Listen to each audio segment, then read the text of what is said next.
Hi everyone. So welcome to our channel Ramesh possibility.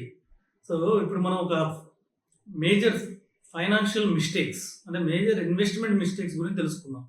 అంటే మనము financial ప్లానింగ్లో ఇన్వెస్ట్మెంట్స్ మిస్టేక్స్ ఏం చేస్తున్నామో, మనం ఎక్కడెక్కడ ఇన్వెస్ట్ చేస్తున్నామో ఆ మిస్టేక్స్ ఏమున్నాయో కరెక్ట్ చేసుకుంటే మనకి అంటే మైనస్ తీసేస్తే మనకు అంత ప్లస్ అయిపోతుంది.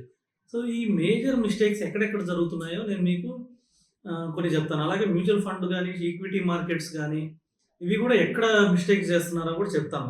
సో ఈ మిస్టేక్స్ని కానీ మనం కరెక్ట్ చేసుకుంటే ఎక్కువ రిటర్న్ వచ్చే అవకాశం ఉంది.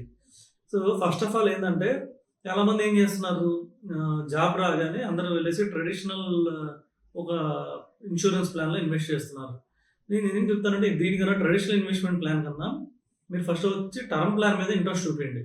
అక్కడ మీకు చాలా అమౌంట్ సేవ్ అయిపోద్ది. ట్రెడిషనల్ ప్లాన్ మీరు 50,000 1 lakh కట్టే బదులు మీకు ఎర్లీ అంటే 5 to 10,000లోనే మీకు ఎంగేజ్లో మీకు టర్మ్ ప్లాన్ వచ్చేసింది. 1 crore అది కూడా 1 crore 5 to 10,000లో టర్మ్ ప్లాన్ వచ్చింది కాబట్టి అది ఒకటి చేయండి కంపల్సరీగా. రెండోది వచ్చేసి చాలామంది సపోజ్ కొంతమందికి శాలరీలు సరిపోవు, టర్మ్ ప్లాన్ తీసుకోవాలంటే మినిమం 20,000 ఉండాలి కాబట్టి కొంతమంది శాలరీ సరిపోయినప్పుడు మీరు ఇన్సూరెన్స్ ప్లాన్లో కానీ ఇన్వెస్ట్ చేయాలి, కొద్దిగా కవరేజ్ ఉండాలనుకుంటే ఒక యాక్సిడెంటల్ ప్లాన్ తీసుకోవచ్చు.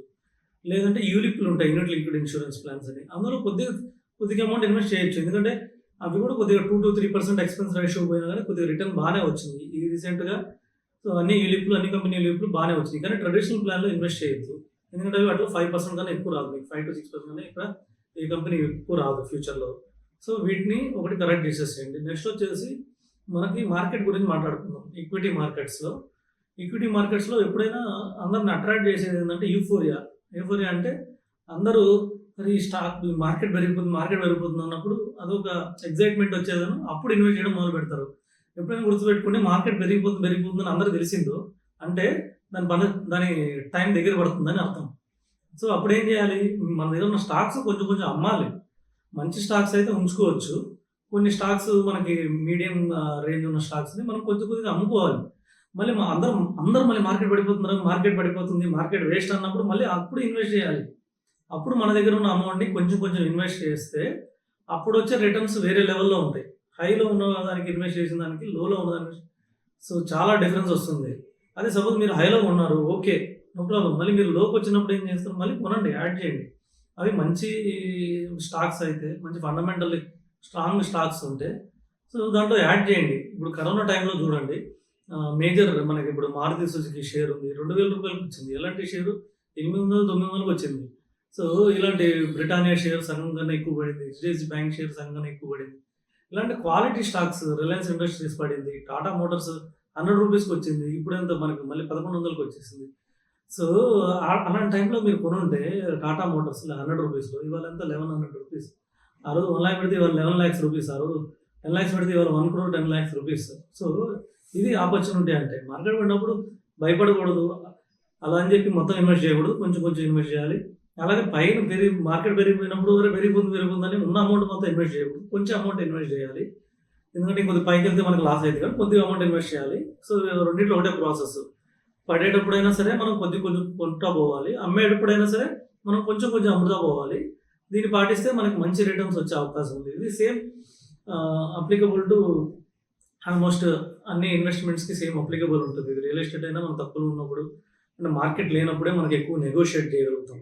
ఇప్పుడు ఎవరు కొనేవాళ్ళు లేరు అనుకోండి, మనమే ఒక్కరం భయం అని అనుకోండి, మనం చెప్పిన రేటు వాళ్ళకి అగ్రీ కావడానికి అవకాశం ఎక్కువ ఉంది. అంటే సపోజ్ అతను 10 lakhs చెప్పాడు, మనం 6 lakhs అన్నాము, మనం నెగోషియేట్ చేయొచ్చు దాని 7 lakhs. అదే మార్కెట్ బాగున్నప్పుడు 10 lakhs చెప్పింది 9 lakhs కూడా అమ్మడు, ఎందుకంటే అంతమంది బయ్యర్లు ఉన్నారు కాబట్టి. సో ఎప్పుడైనా తక్కువలో ఉన్నప్పుడు ఇన్వెస్ట్ చేయడం, ఎక్కువ వెళ్ళినప్పుడు అమ్ముకోవడం అనేది ఇది కూడా 1 kind of ఆర్ట్. అన్నప్పుడు మనకు తెలియనప్పుడు కొంచెం అమ్ముకోవాలి. ఈ విధంగా చేస్తే మనకి మంచి రిటర్న్ ఒకటి జనరేట్ అవుతుంది. ఇక్కడ కొన్ని మిస్టేక్స్ మనం కరెక్ట్ చేసుకోవచ్చు. రెండోది వచ్చేసి మ్యూచువల్ ఫండ్స్లో కూడా చాలామంది ఒకేసారి లంసమ్ ఇన్వెస్ట్ చేస్తుంటారు. ఒకేసారి ఇన్వెస్ట్ చేయొద్దు. ఎస్టీపీ సిస్టమాటిక్ ట్రాన్స్ఫర్ ప్లాన్ అని మనం పెట్టాలనుకుంటే, సపోజ్ ఒక 10 lakhs పెట్టాలనుకుంటే ఒక లిక్విడ్ ఫండ్లో పెట్టి నెల కొద్దిగా వారం కొద్దిగా ఇన్వెస్ట్ చేయడం వల్ల మార్కెట్లోకి కొద్దిగా స్లోగా వెళ్తుంది. తర్వాత మనకి మార్కెట్ పెరిగినప్పుడు మంచి రిటర్న్ వస్తుంది. ఈ లోపల మార్కెట్ పడినా కూడా మనకి అక్కడ ఎవ్రీ వీక్ కొంటుంటాం కాబట్టి మనకి యూనిట్స్ యాడ్ అవుతుంటాయి.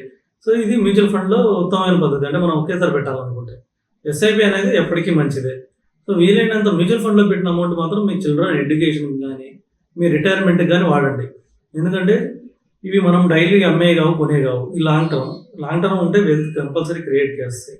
సో వీటిని మీ చిల్డ్రన్ లాంగ్ టర్మ్ ఎడ్యుకేషన్కి, లేకపోతే ఒక మ్యారేజెస్కి, లేకపోతే రిటైర్మెంట్కి మ్యూచువల్ ఫండ్నే వాడండి.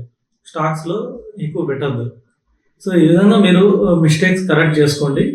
మీరు అనుకున్న అంటే మీరు మామూలుగా మిస్టేక్స్ చేసిన దానికన్నా మిస్టేక్స్ లేకుండా చేస్తే మీకు 3 to 4 times అంటే మీకు ఫ్యూచర్లో 20 lakhs వస్తే, ఈ విధంగా మిస్టేక్స్ కరెక్ట్ చేసుకుంటే మీకు 80 lakhs వచ్చింది. మీకు ఫ్యూచర్లో 1 crore వస్తే ఈ మిస్టేక్స్ లేకుండా చేసుకుంటే మీకు 4 crores రావచ్చు. సో అందుకని మీరు ఈ విధంగా మిస్టేక్స్ లేకుండా ఇన్వెస్ట్ చేయండి. మీకు ఇంకా ఏమైనా డౌట్స్ ఉంటే మీకు మంచి రైట్ అడ్వైస్ కోసం నాకు ఎనీ టైం కాల్ చేయొచ్చు. Thank you.